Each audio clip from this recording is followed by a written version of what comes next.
Thank you. I have some very special items here that I need to take care of. And I'll show them and share them with you in a little bit. This is my daughter, Emery. She might want to hang out here. You want to go sit down? You want to sit up here? My son, Bowen, here. Emery's 7. Bowen's 12. He just barely turned 12. I have 6 children, 3 boys, 3 girls. My oldest is 15. My youngest is 3 years old. And when I was first taken, my son was almost 1. And I spent the last 2 years in federal detention centers, prison, some of the worst circumstances. And then I was able to, after a long battle, through 2 federal trials, I was able to go home to my family on my son's 3-year-old birthday.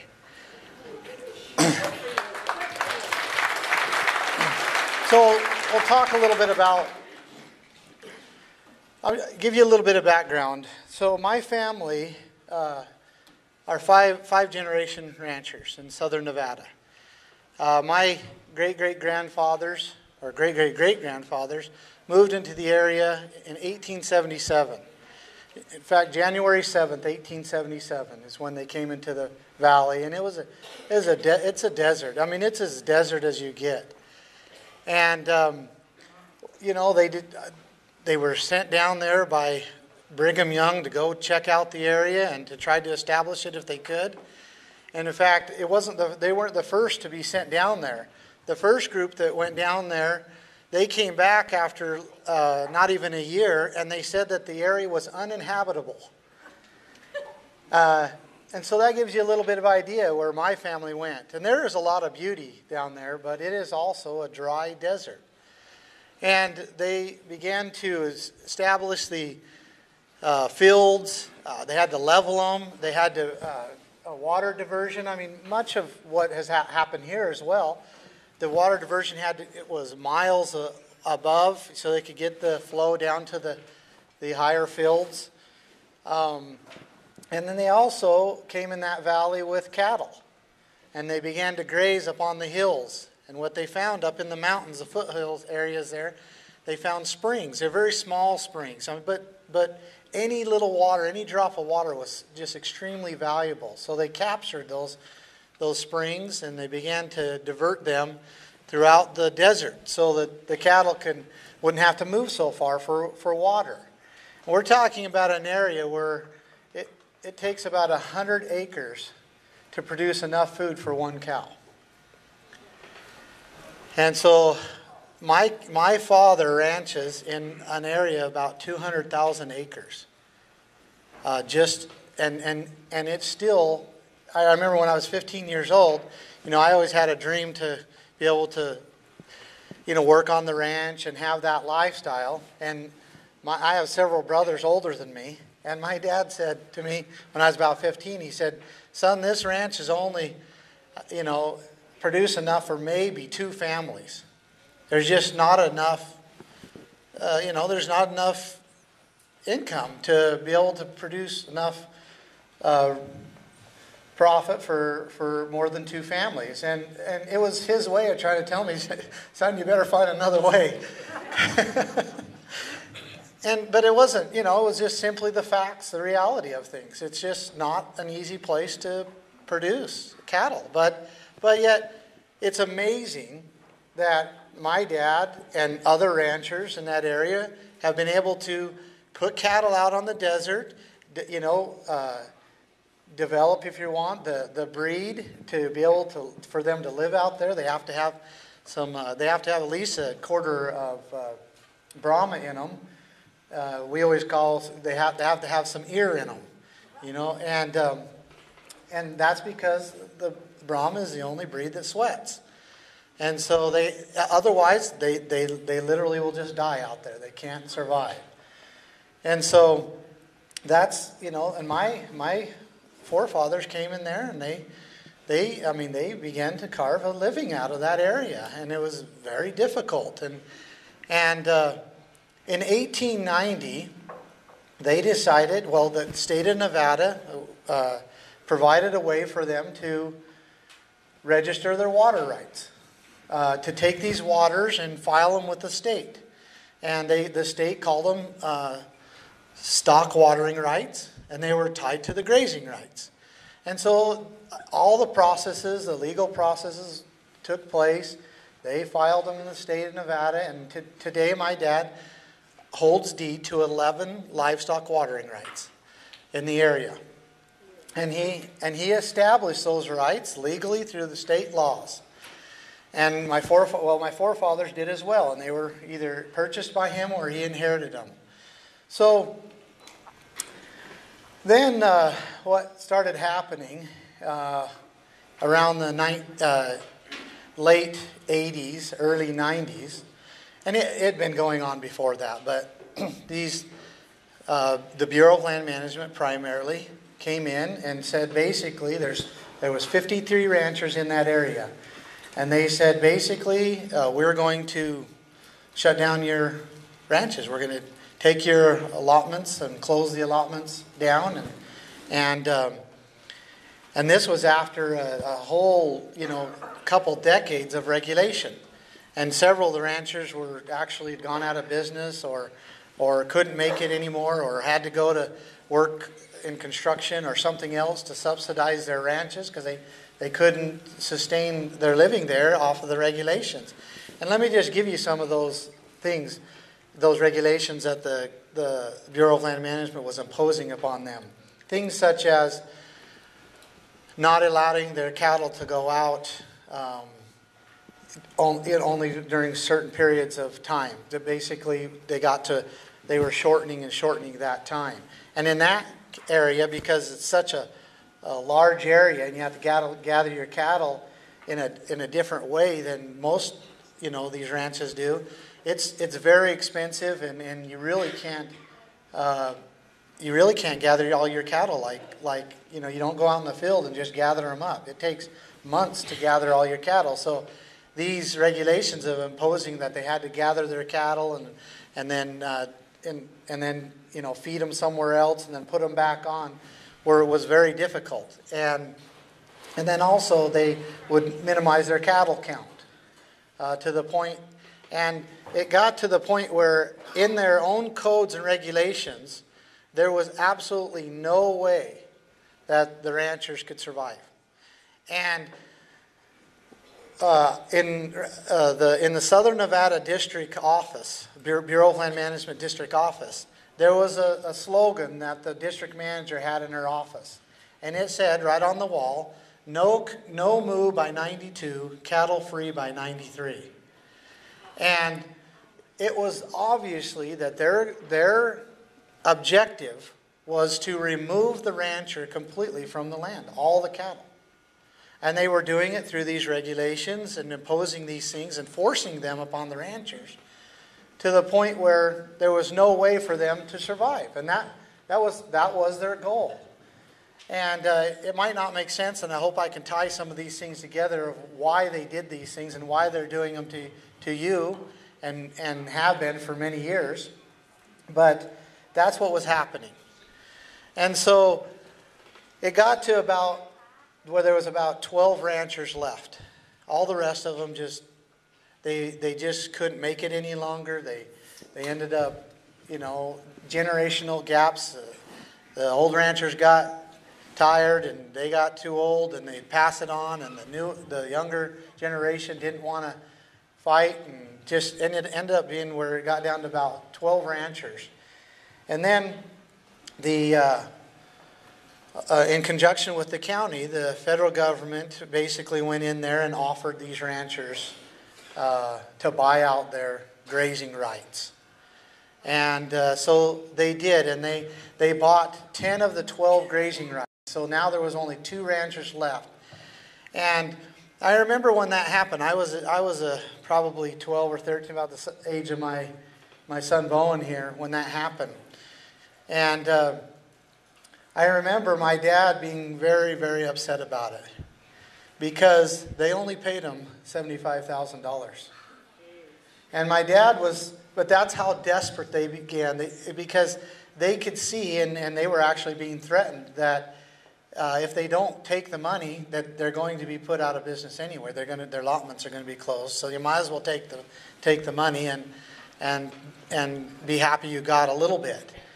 But my dad, I remember him saying that they sold their heritage for a pot of porridge, and he said they sold it for a price of a pickup, and he tried to get them to stand. He tried to get them to unite and say, no, you cannot do this to us. You know, these were 4 or 5 generational ranchers we're talking here. These were the same people that their forefathers, along with our forefathers, came out and carved a living out of this desert. That they bled and died and buried their forefathers on this land. And now they're literally being treated like they're renters. And the renter's saying, we're no longer going to rent this to you. And there's nothing you can do. Nothing. And so that's what happened. And it left 2 ranchers, my father and a man named Keith Ney. And they simply at that point said no. They said, no, you're not taking my ranch. You're not taking my heritage. You're not taking what I am going to pass on to my children. And they said no. Keith Ney, shortly after that, died of a heart attack. And I really think, in my personal opinion, that it became very stressful for him. And he wasn't very old. He was in his 60s. And that left my dad alone.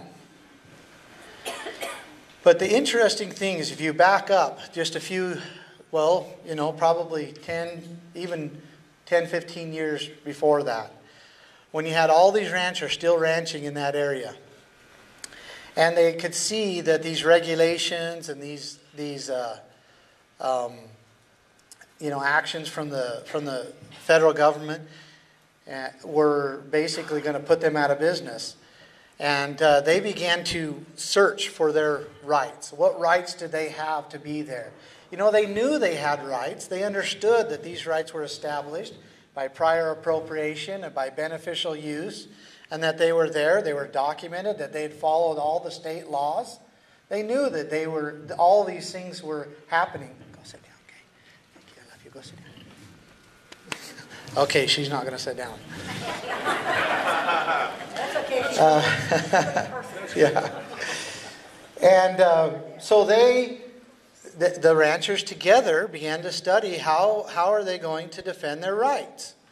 And this was going on in, southern Nevada, northern Nevada, other states as well. It was a big movement. They created a cattlemen's association, and they hired lawyers, and they began to really try to dig into these codes and regulations and loopholes, and how are they going to beat these federal agencies, in their own codes, and that's what they began to do. They began to do studies, in the southern Nevada area. Their excuse was the desert tortoise, and they said the desert tortoise and the cattle can't live together. And that the cattle were actually, destroying the habitat of the desert tortoise. Now let me ask you, does that sound familiar? Okay. Now all I'm going to say here sounds familiar. You just plug in different species and different studies, and it's the exact same thing. It happens over and over. It's the greatest scam that's ever, in my opinion, happened in America, and maybe even the world. That they take an endangered species and get the public sympathy that we got to protect this species, and then they enforce their rules and regulations upon you and take your right away. And then we find out 20 years later that their actions actually destroyed the species. Actually destroyed the habitat of the species. And that the only thing that it did was put them in power and control. That's it. Sound familiar? Well, that's what was happening. But we didn't understand the game back then. Not near as clear as we understand it now. And so they would try to fight. They did studies. They hired independent, scientists to come out and do a study. And what did the independent scientists find? That the desert tortoise relied upon the cattle for part of its habitat. And that where the cattle were, the desert tortoise count was higher. And where the cattle was not, the desert tortoise count was lower. And but when we presented this to the federal courts, you know what? The judge said, this is interesting, and actually became pretty interested in these studies because it was directly opposite of what the federal government's own studies were. Their studies were showing that, that they were contaminating the water and that it was causing a disease for the desert tortoise, and goes on and on. It was exactly opposite of what our independent studies were showing. And so the judge began to kind of, look at both of them. And then the attorneys for the Bureau of Land Management said, Your Honor, I want to show you something. And he brings up an act of Congress or something in their codes. I don't remember what it is. And basically it said that the federal agent that's involved in the studies and all gets to choose what study is used in the court. And the judge doesn't get to decide, and it really doesn't matter if we did independent studies. And so in the reality, what are they saying? That the truth doesn't matter. And that no matter what they do, they're right. And so the judge says, yeah, that is what the law says. I guess you're right, so let's move forward. And that's what we experience time and time again. Knowing that it was unjust, knowing that it was incorrect. And then later, just kind of to emphasize, or to end this little story about the desert tortoise, later, a Bureau of Land Management whistleblower who got disgruntled because of something that happened inside the agency, he revealed that the Bureau of Land Management had 55-gallon barrels clear full of these 3-inch tortoise shells. And they had holes in the back, the top of them. And they were from the ravens. And that is actually what was causing the desert tortoise count to drop in the top population. And that the Bureau of Land Management knew it the entire time that they were running these ranchers off their heritage. And they were using in the courts, they knew that it was the ravens that were causing and destruction among the population of the desert tortoise. And yet they continued with the narrative that it was the cattle. So this is what I grew up with. And my dad at some point finally said, no, you're not taking my ranch. And then he said, hell no. He did. He fired the Bureau of Land Management. He said, you're a management company. You're a management entity, I guess, to say. And I'm not going to hire you and pay you to manage me out of my business. And he said, no. And of course, they say, you can't say no to us. And they tried to drag him into court. And my dad ignored him.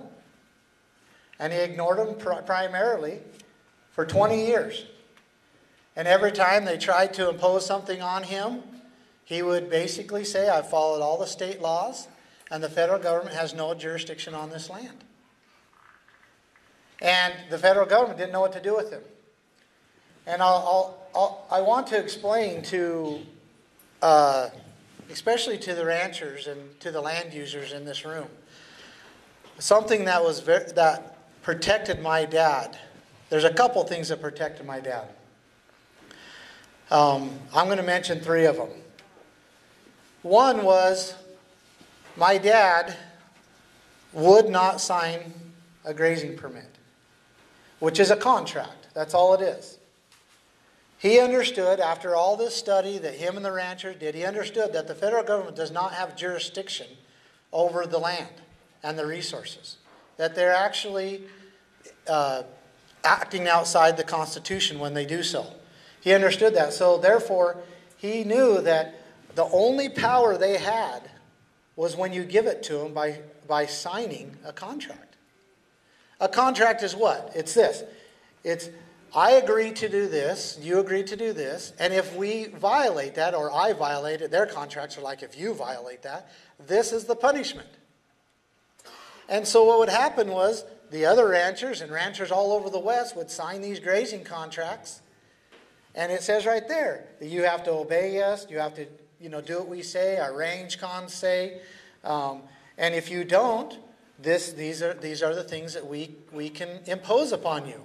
And so when the ranchers would go out, become in violation because they couldn't survive anymore under their regulation, then they would pull them in a federal court, and they'd say, the Bureau of Land Management would say to the judge, look, judge, so-and-so, rancher so-and-so signed this. He said he would do this, this, and this, and this.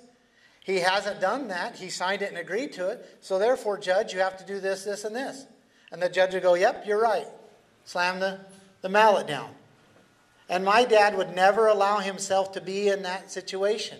He would never sign a grazing contract, and it put him outside the authority of the federal government. Because the federal government only has authority under contractual law when it comes to the land and resources. And they have basically buffaloed people all over the West into believing that they own the land and that you are the leasee, the renter. And therefore you have to sign a rental contract. And that is absolutely incorrect. And it is false. And they have done it deceptively. They have done it over many decades and through generational gaps. Because our forefathers knew dang well that they owned those ranches. And that they owned the grass on them. They understood the principles of multiple use. Meaning that they owned, it was vested property. That grass was theirs. It was their property. They could sell it, trade it, borrow against it. And if someone came to steal it, they could stop them with force because it was theirs. And it was through just years of deception and generational gaps that the federal land agencies transferred this right and buffaloed the people to believe that it's a privilege. That they own it and now they're going to lease it back to you. And we sign it away. And until you stop signing those... And I tell you the grazing issues because that's what I know and experience. But I hope that you could see and relate to the same tactics and issues in whatever you're fighting. Whether it's water, lumber, the dams, mining. It's the same type of tactics. They're literally converting your rights and saying they're not your rights, they're a privilege, and we own them. So therefore, you have to do what we say. You have to sign our contracts. And until we understand that they're not their rights, that we can't even fight this battle. We don't even understand this battle if we think they're their rights. And so that was the stand that my dad, that was the principles that my dad stood on. And he tried to get all the other ranchers. And they're like, no, we can't stand against the federal government. We can't do that. We'll lose our ranches. We'll lose our heritage. And so 25 years later, we see who was right. My dad is the last rancher in southern Nevada. Every single one of them are gone now. Because they tried to negotiate. They tried to create committees and associations. They hired lawyers. And every single one of them are gone now. Except my dad. Because my dad says, no, These are my rights, and you will not take them.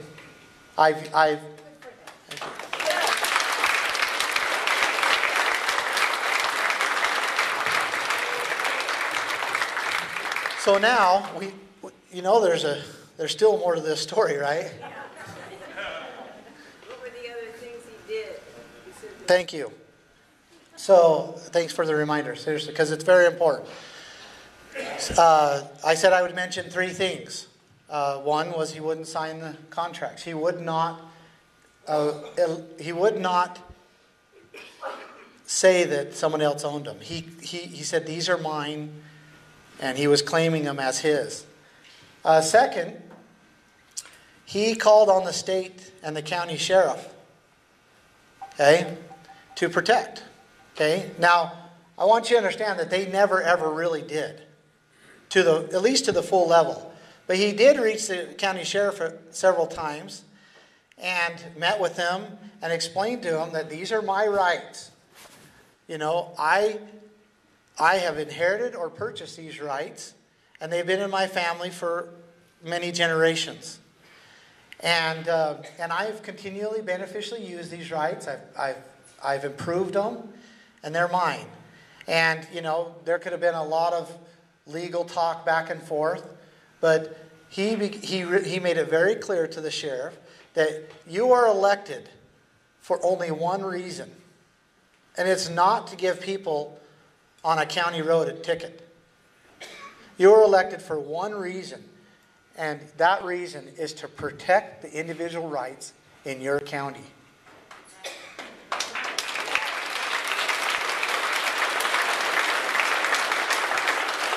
I remember hearing talk about that these are my rights, and so it is your duty to protect them.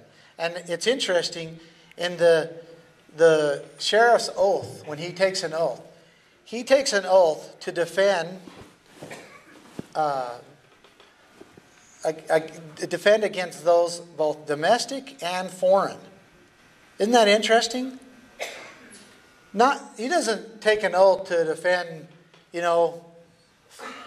somewhere else. He takes an oath to defend right here, right in your county. So he understood that. And the sheriff did because the sheriff would be like, they would go back to the federal government and say, look, I really don't want this in my county. So for almost 20 years, there was communication between the federal agencies and the sheriff, and it did help protect my dad's rights. And of course, he called on the states, and the states pretty much just ignored him, or assisted the federal government. But that was the second thing he did.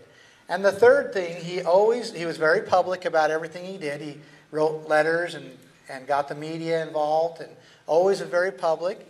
But the third thing that he did is he always made sure that it was clear that he was going to defend his rights, that he was going to call his friends together if he had to, and he was going to defend his rights. And he would use the terminology, I will do whatever it takes. And that's what he would say. And they would say, well, what does that mean? And he would say, whatever it takes. And they'd say, well, what does whatever it takes means? And he would say, whatever it takes. And they would try to get it, it drove them crazy. So we know that actually in 2012, the federal government actually came to they began to do what they were going to do in 2014, and that was stopped by the sheriff. The sheriff said, no, you don't have things right legally, and therefore you've got to go back to the court and get some things done before you can have my blessing on it. So they did do that. They went back to the court, and of course the federal court gave them what they wanted. And then in 2014, one of the days counts. We know that there was at least 213 armed agents that came up on the ranch and surrounded our ranch. We know that 145 of them, or 43 of them, were actually fully, tactical, trained men, and that there was 19 contractors, and the rest were like the support team. And they surrounded our ranch with snipers on the hills, high-tech surveillance equipment, and they began to threaten our family and say things like, if you resist in any way, this will be another Waco or Ruby Ridge. They said things to the very direct that we will kill you. The snipers, we later got their operating plans, going through court and trial. We got their operating plans, and their operating plans make it very clear that this was a military-type operation, that they used military command systems, and that they used military equipment and gear, and that even the U.S. Attorney in court had to admit that this was a military-type operation. And that they had snipers on the hills, that they were in a 360 degrees surveillance, and that they were issued government rifles with optics, and that they had the authority to use lethal force if lethal force was imminent. Basically, that's what it said. And this was, my family.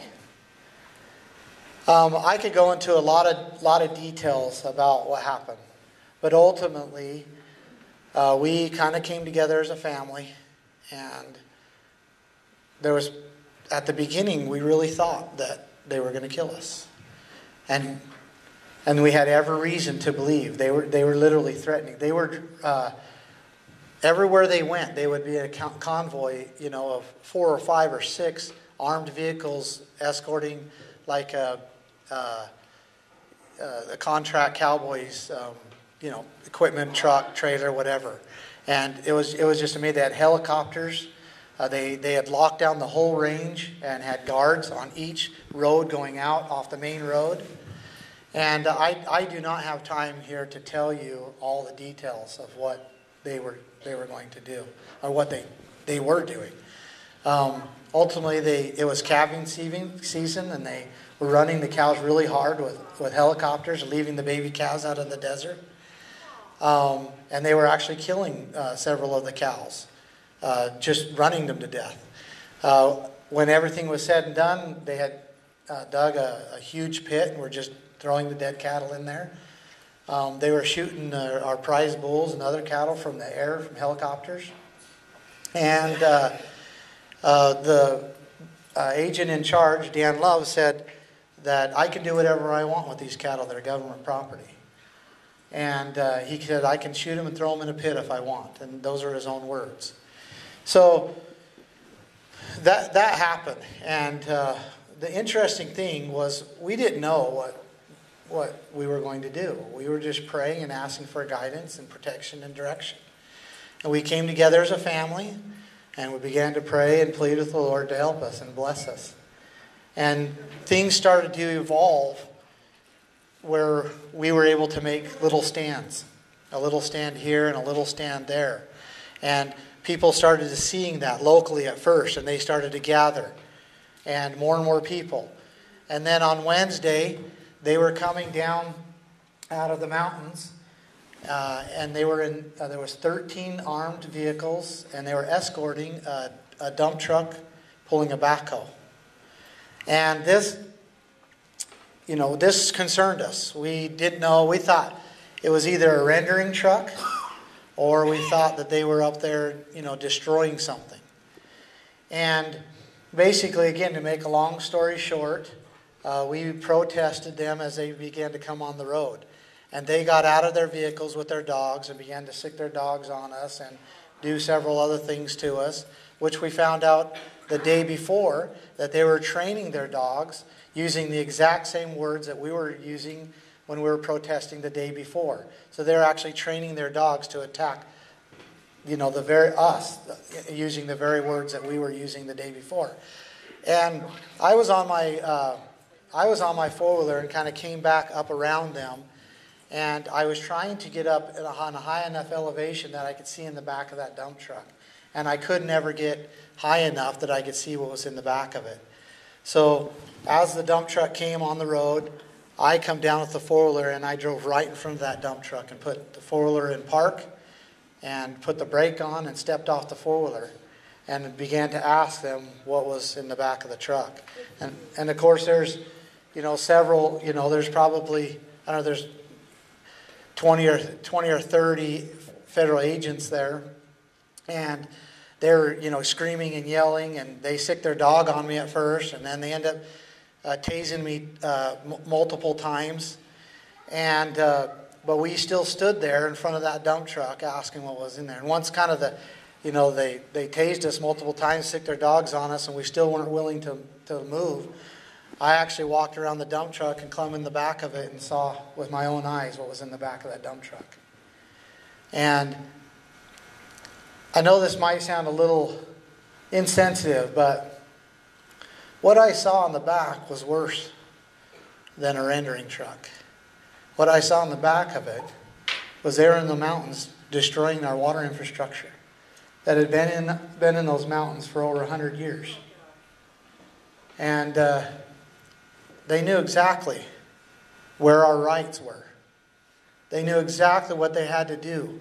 They had to eliminate the beneficial use, because like in our state, the same as here in California, it's a use it or lose it water law state. And if you can't prove up on it and use it for up to over 5 years, they can someone else can actually claim it.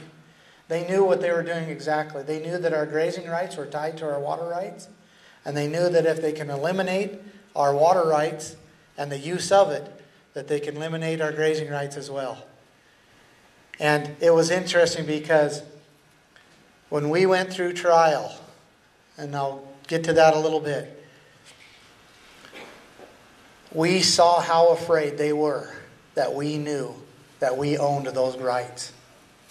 We saw how the federal attorneys squirmed, how they tried to eliminate us from speaking about anything about water rights. How they motion of eliminate after motion of eliminate, which means they're trying to eliminate any speaking of that in the federal court system, because they understood that we owned those rights. And I'm telling you now that you own rights here, and they know you own it. And their greatest fear is that you actually understand it, that you understand that you own those rights.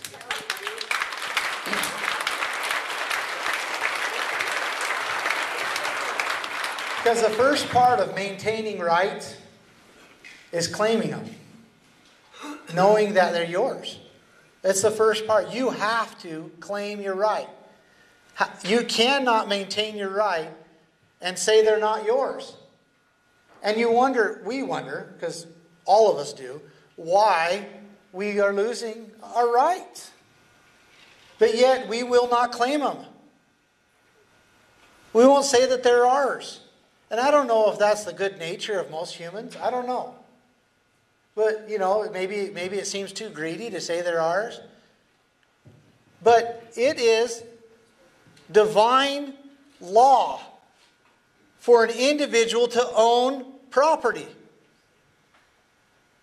And until you understand that and are willing to say, I own this, because the creator of this world made it possible for me to own it. And therefore it's my stewardship. I have to take care of it. I got to use it for the benefit of myself and my fellow man. I need to be responsible with it. I need to take care of it. But I own it. And ownership, by definition, is the power to control. You can't say I own something and then someone else controls it. That's not ownership. Ownership is the power to control. And if somebody else controls what you think you own, you don't own it. So, we took a stand. And they videoed that while we were there, right before I actually drove the four-wheeler in front of the dump truck.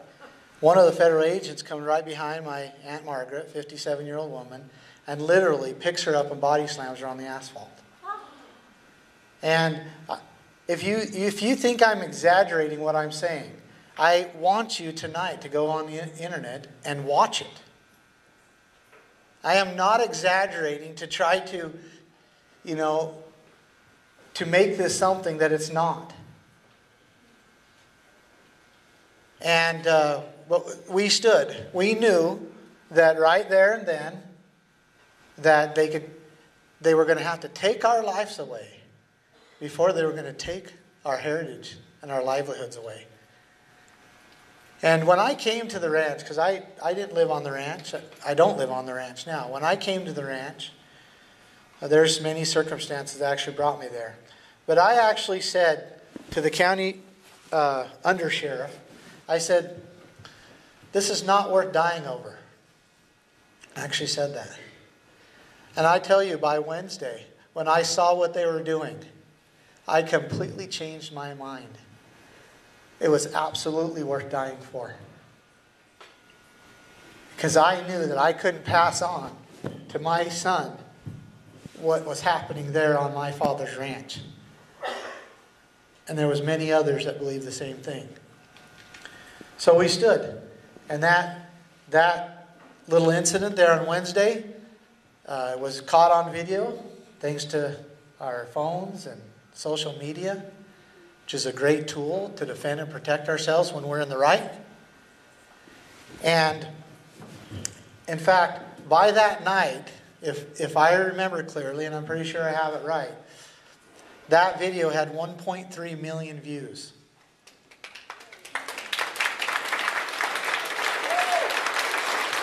And people from all over the country, actually all over the continent, started flowing to the Bundy Ranch. And I remember one man comes up to me and he says, Ammon, my name's so-and-so, and I came from New Hampshire. I just drove 34 hours to get here. What do you want me to do? Oh, great. Good deal. And that happened. There was a man from Alaska. There was a man that was in Iraq that actually called, and after, there was hundreds of people there, he actually called and sent 100 pizzas, ordered 100 pizzas, because he couldn't be there himself. And it was a great unity of the people.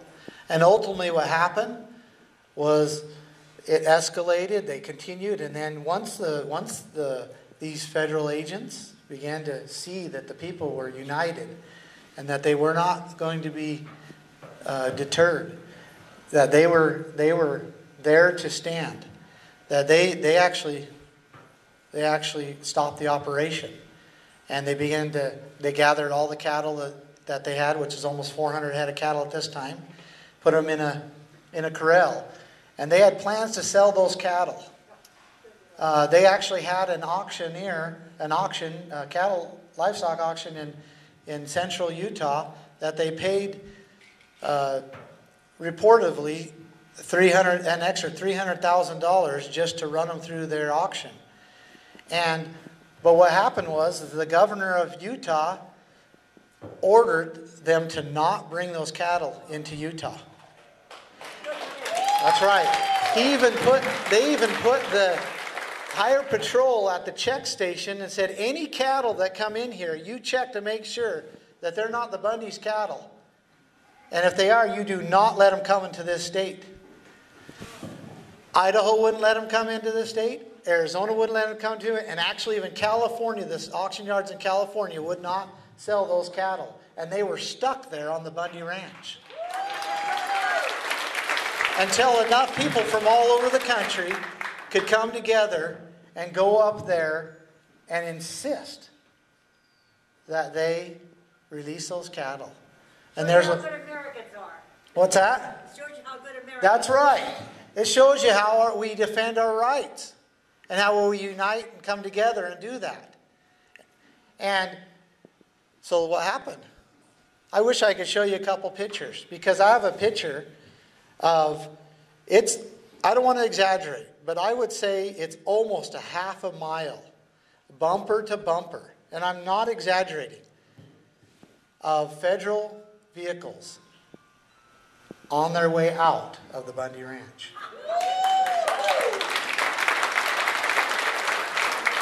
And after they left, we went in there, and the people lined the hills Went in there, opened up the gates, and we drove those cattle back up to the river. And they were hurting. They had 3 or 4, even some of them even 5 days. Were in pretty bad shape. There was several of them were dead in the corrals. Many of them had broken hips and broken joints and different things. They were trying to calve right there in those corrals. But we were able to take them and drive them back down to the river where there's sand, and they were able to get some good grass, and people were able to see that, and it was almost like a miracle. In fact, I tell you, it was a miracle. It was a miracle. Right? You know what? That's an American miracle. It was an American miracle. It really was. And I was just privileged to be part of it. And to even speak about it just brings me to tears because of how merciful God is and how merciful He was to us. Because we went just a few days from thinking that this was going to be the last week of our lives to our cattle coming back to the range. How we thought, I remember at the beginning of that week thinking, how in the world are we ever going to preserve our ranch? But the Lord made it happen. And He did it by touching the hearts of individuals. That's right. He touched their hearts, and they came to the ranch. And they knew and understood that that was what had to be done. And I share these things with you because I hope you could see the parallel of what can happen here and what must happen here. And how it is crucial that an individual defends his rights first, claims them, uses them, and then defends them. And when he does that, because of the circumstance that we are in, he will certainly be put under the force. And at that point, all of us, in the effort to love our neighbor and to follow the Spirit of the Lord, we have to go and stand with that person. Our rights will not be protected in an association. They will not be. They are protected by an individual saying, these are my rights, I will use them. And if anybody comes to take them, I will defend them. And I will call on my neighbors to defend them with me. That's the way rights are defended and maintained. Rights are not maintained in the courts. I hate to break the news. Look, tell me when any rights have been ever protected and defended in the courts. In history. I mean, let's go to the Bible. What's the history of the courts in taking rights? They're not defended there. We have been actually buffaloed to believe that that's where rights are defended. Rights are defended on the grounds in which the rights were established.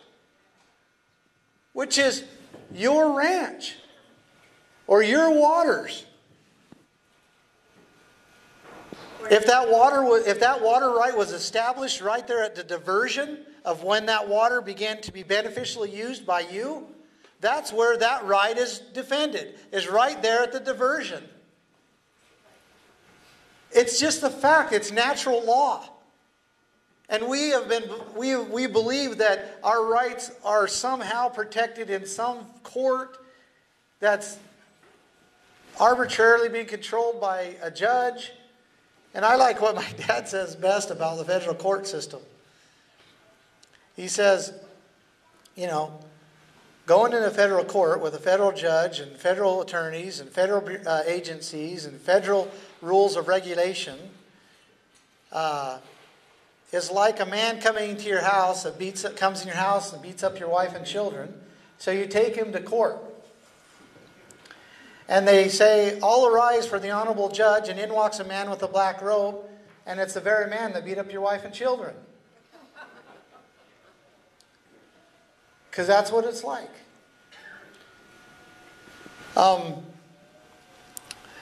So I experienced this, and I saw that what happened there at the ranch, and I saw how my dad's rights were preserved, and I was a witness of it, and I felt very privileged, very honored to be part of that. I felt the Spirit of the Lord guide and direct us, and I knew that we were being protected by something other than just man. And I began to study this deeper and these issues deeper. And I began to understand more of a lot of the things that are written in the Declaration of Independence. And I began to understand the Constitution better. And I began to understand, a lot of these principles of freedom and these laws of nature the best I could. And then it wasn't very long after that, I was introduced to a family in Eastern Oregon, the Hammond family. And I saw what was happening to them, and I could completely relate to them.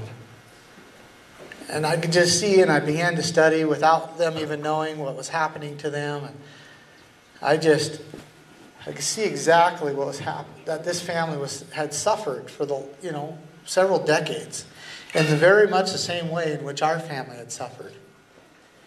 And I felt moved, again, by the Spirit of the Lord. And I recognized that Spirit moving me and telling me to act, telling me that it was your responsibility because you knew and you had experienced what it took in order to preserve their rights.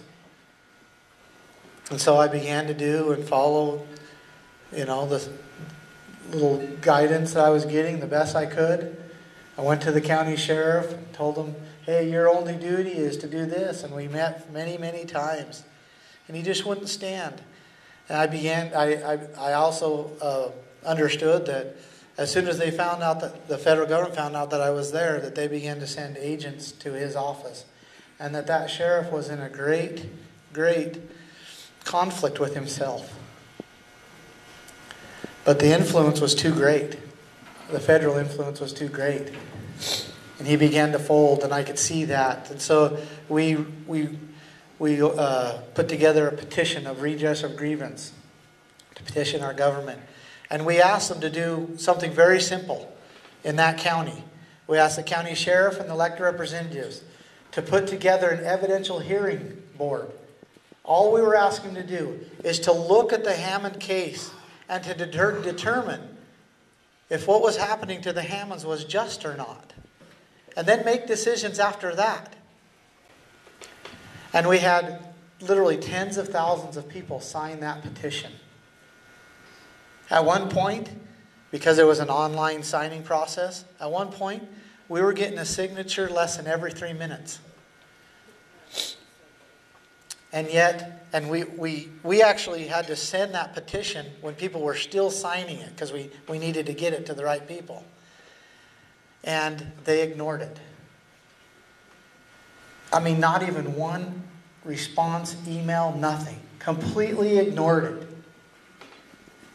And so here we're sitting here knowing that this family is unjustly going to prison for the second time under terrorist arsenal charges.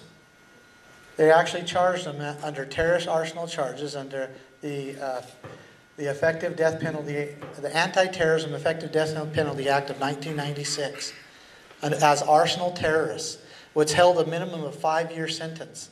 They had already served time, respectively, 13 months or 15 months, and now they were going back to prison.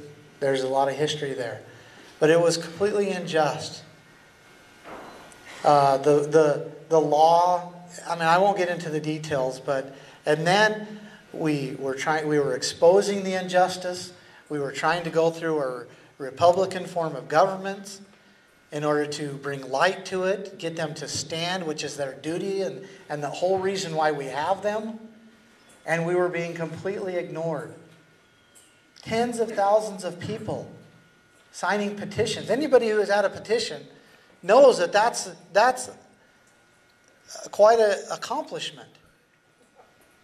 And this was going on in a very short period of time, and we were ignored. We found out later why. Because the FBI went to each one of the county sheriff and each one of the representatives and told them or threatened them not to respond. Imagine that. You have a representative who is supposed to, we elect him and hire him or her to represent our rights and to defend them. And the very entity that is taking the rights and putting this family in prison unjustly is threatening our representatives to not respond. I had a county commissioner come to me with tears and tell me that. That's how I know, along with emails later from our discovery in our court case.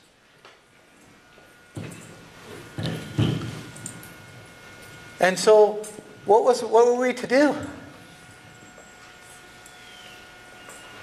What were people to do? Were we all just to go home and say, you know what? This is so wrong. Our government completely has collapsed and been corrupted and has failed. Let's just all go home? No. There's no way, after what happened there, that I could go home. We're Americans. Nobody can do it. I wanted to go home so bad. I can't tell you. I wanted to go home. I had a little baby, a wife, 5 other children, and I wanted to go home. I was sick of everything that was happening. I could see that our government completely broke down. I wanted to go home. But I felt that spirit in me tell me, no, you can't go home.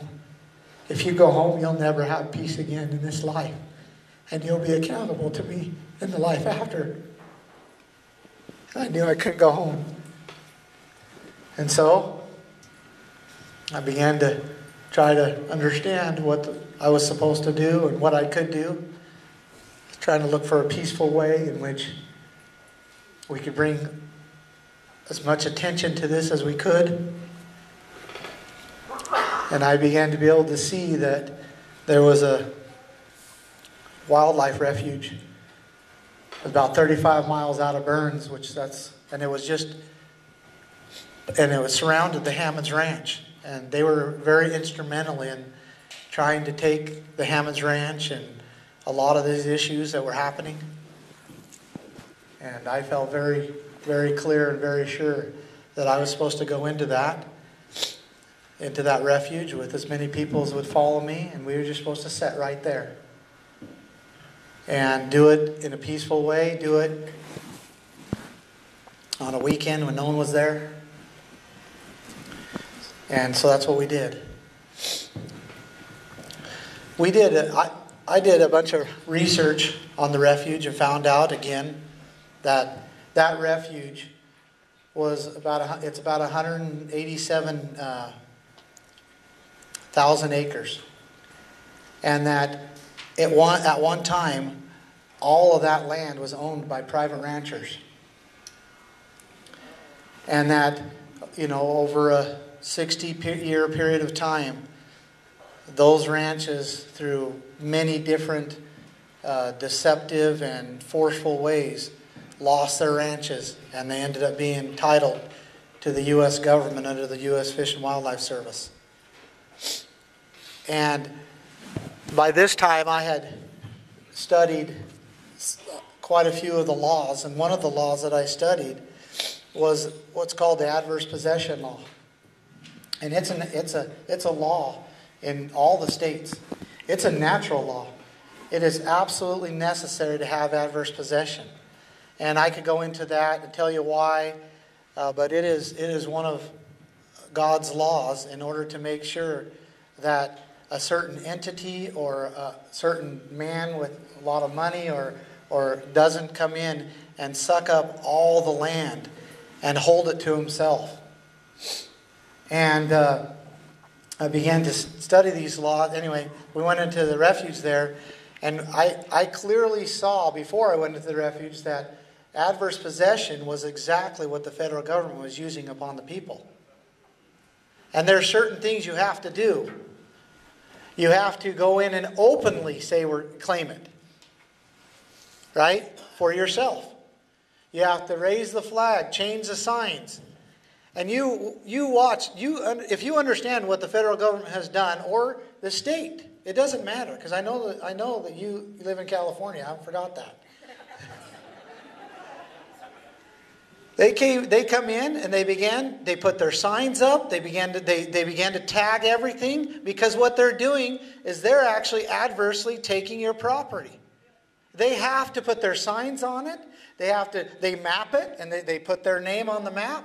They are taking claim of your property. It's natural law. They know it and understand it very well. The other thing is they have to begin to beneficially use it for themselves. And what does the federal government do? They lease it back to you. They say it's ours. We're going to beneficially use it by leasing it back to you. They begin to profit off of it. They use it. They build their buildings. They make almost a private park. And they began to create a tremendous amount of jobs off of that land. And that's beneficial use. And then another piece of adverse possession is you have to be willing to and strong enough to keep it. You have to defend it. And they're willing to use actually the force of law that was created by the people. And I say that I'll just leave it at that, because there's a lot of pieces to that aren't right. But they use that against ourselves, against us. And so I began to understand this. And so what did we do? We went into the refuge, and we claimed adverse possession. We changed the signs. We flew the American flag as high as we could fly it.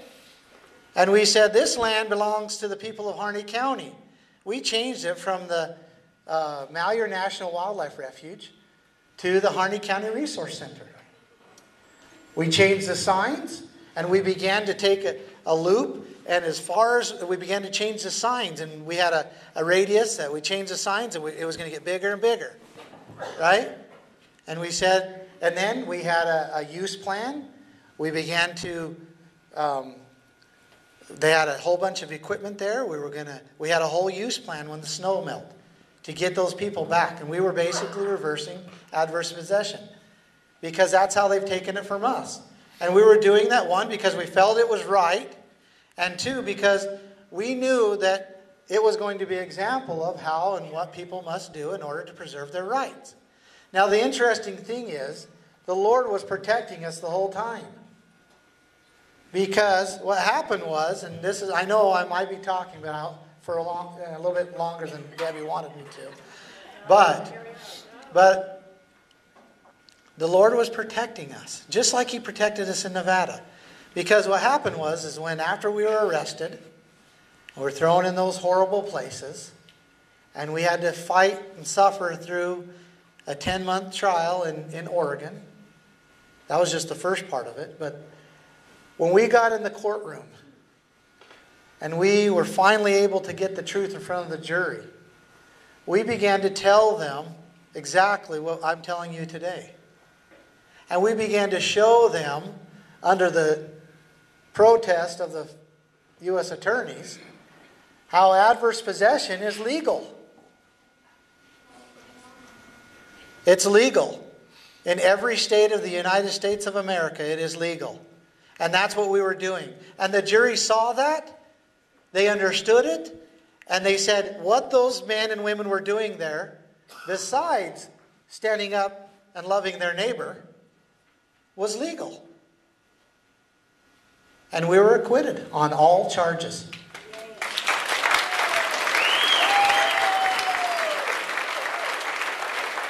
Now,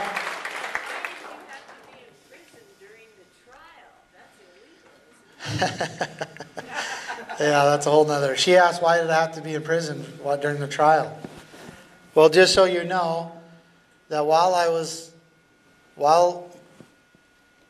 myself and others were arrested and incarcerated and facing these charges in Oregon, we were also charged in Nevada for, what they were all lies, a 63-page indictment of lies. But our sentences down there, there was 19 counts, and we were facing 106 years of minimum sentencing.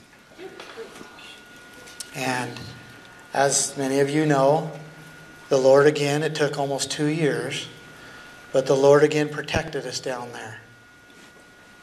And he is a great guy.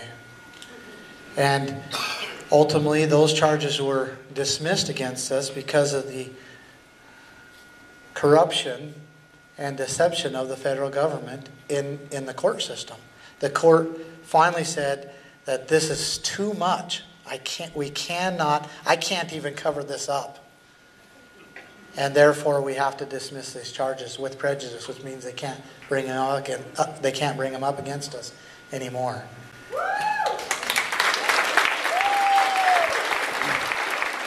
Now, when I was at the Refuge, the most interesting thing happened, because we first went in there and we thought, oh no, they're going to kill us. But we're here. We know we're supposed to be here.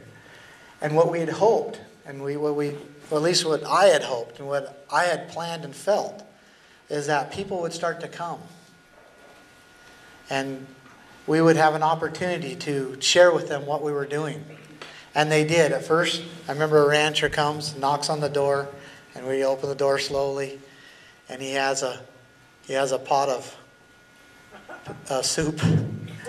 And man, it was so good because we were hungry. It was middle of winter. It was like 8 below. And he comes in and he begins to talk to us. And then he leaves.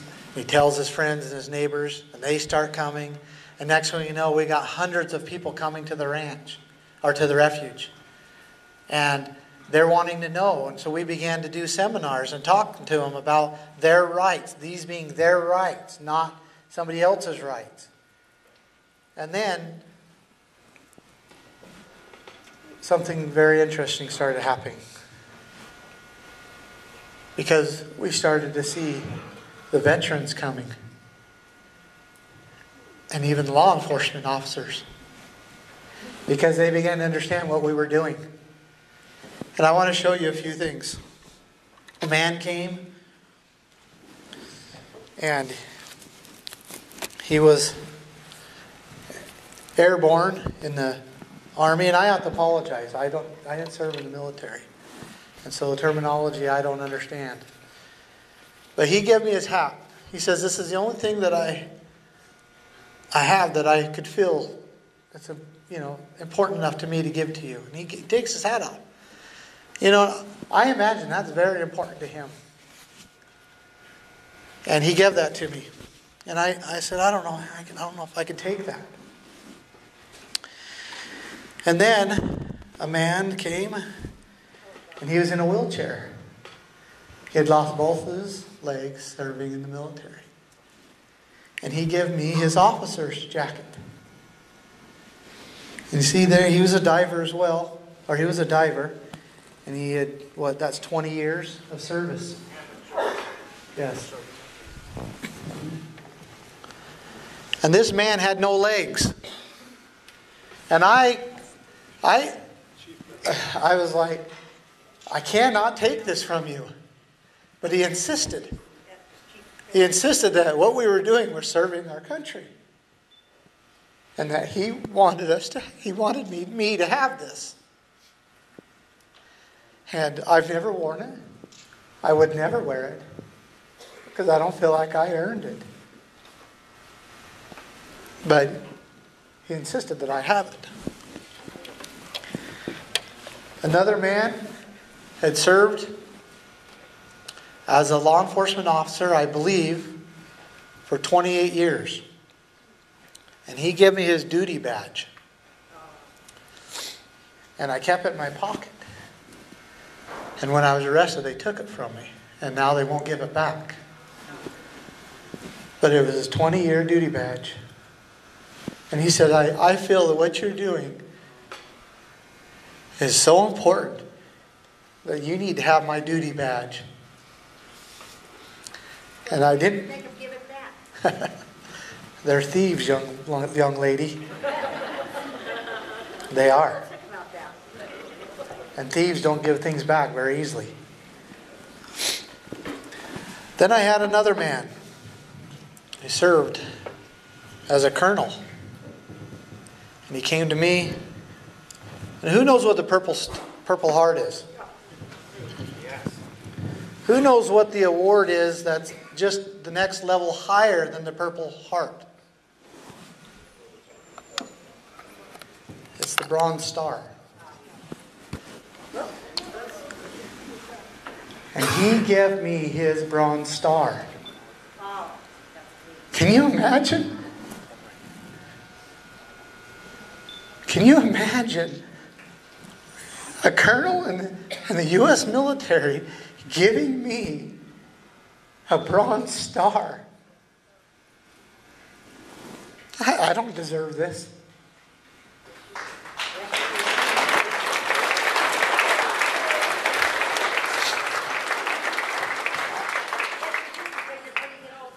I didn't earn this.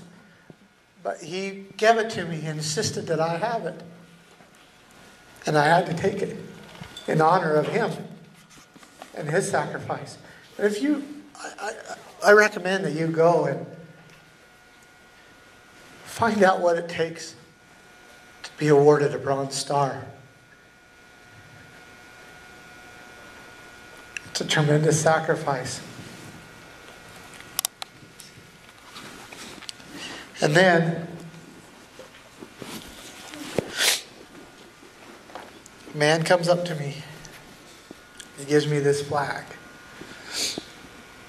And he says, my brother died serving in Iraq. And this flag was the flag that they draped over his casket. And inside of it has the shells from the salute during his funeral. I've never opened it. I don't plan on opening it. But I know they're in there. And I know that he insisted that I have it. It says, only brother. They draped this over his casket. And he gave it to me. I don't deserve it. But out of honor to him and his brother, I hold it and share it with you. Now let me ask you something. Is that what you are told about the refuge?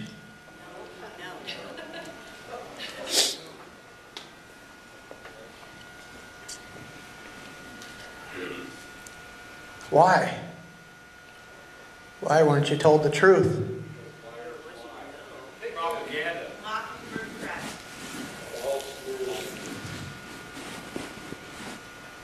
There is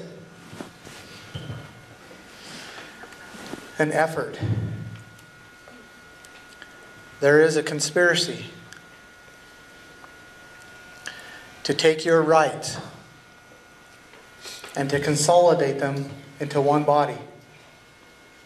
Because when your rights are consolidated into one body, and what I mean by rights, I mean everything of value, the power that you have as an individual. There's an effort to consolidate that power into one body so that it can be easily controlled, manipulated, and used against you. And that power, there is no power that is greater than the lands and resources in which you use. There is no greater power. I challenge anybody in this county, in this state, all 49 million, to show me one thing that didn't come from the earth. Maybe they have a meteor rock.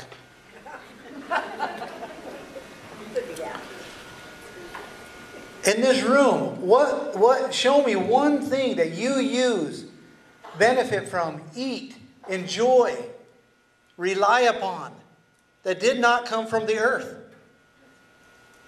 There is nothing.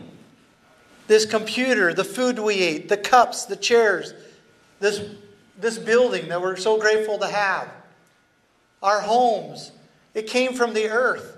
It was created for us by a loving God, and He gave us and commanded us to take care of it, to use it, and to benefit from. Everything came from the earth. And there is an effort to take and consolidate that great power to be able to feed ourselves, to be able to travel in our own vehicles, to live in our homes, to have water to water our fields and our animals or ourselves, to consolidate that power into one body so that it be controlled. Imagine one body controlling your water. The power that they have. Imagine that. I know, that's why I'm saying it. Imagine that. The founders understood this. They understood that the power cannot be, that the power, especially of the natural resources, the land and the resources, cannot be consolidated in one body. It's too risky. So they created a different type of government, a different type of social agreement, if you will. And that was that this great power would be distributed among anybody who wanted it. And then it's safe. It's safe because now it's distributed. They understood this about the government power, that it's distributed among the people. They have the voting power to put people in and to decide what they're going to do in their own areas. That's called a Republican form of government, right? They distributed that power to all the people. Their plan and the way that they set up this country was that all the land was distributed among the people. All the water, all the resources were distributed. So it couldn't be controlled and consolidated into one body. And there is a great effort now by godless people to consolidate this great power of the people into one body. And you cannot allow that to happen. You cannot. How do you stop it? And you have your rights. They're yours. So stand on them. Claim them. Use them. Defend them yourselves. And call on your neighbors to defend them with you. Because that is the way that rights are maintained. And that is the way that God intended them to be maintained. Love your neighbor. Do not covet him. Live in peace with each other. And stand for your neighbor when he needs you. And I say these things in his name. Amen.